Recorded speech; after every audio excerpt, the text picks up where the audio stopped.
All right, guys, we are talking about Florida landscapes, so I want to help you draw an oak tree.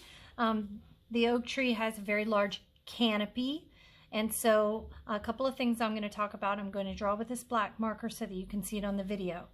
I'm going to start with a really large trunk, and I want the outline of my canopy. Just where will the leaves land? And notice I'm not afraid to let these leaves push right off of the page. The top can't be seen, it's so big. And so with an oak tree, there's many limbs. And notice I'm just putting little lines. I can thicken some of those up because I can see some of the limbs. Inside of it, I'm going to go back and add some more leaf shapes, just a bouncing line here and there, because it's not just floating sticks. The leaves are around some of these sticks, you can see. I'll leave it like that for now because we can really make this great with color. Another thing about oak trees, and I can put another limb right off the side here if I want, is that they are usually in Florida covered in moss. So let's go ahead and have some moss falling down.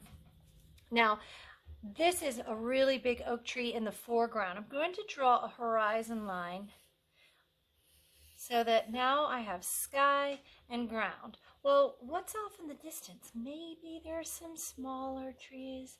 Just going to use a bouncing line here to make it look like trees way off in the distance. And maybe some of those trees are tall, some are short. Maybe there is a palm tree back there, way off in the distance.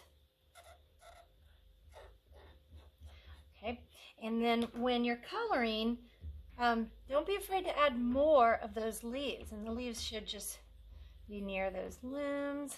Perhaps we go back with the brown, darken those limbs. Gray moss, and then of course the oak tree can be colored in as well. Remember, we will be using some paint on this, so you don't have to color the whole thing. We can paint the sky, we can paint the background, grass. Okay, good luck.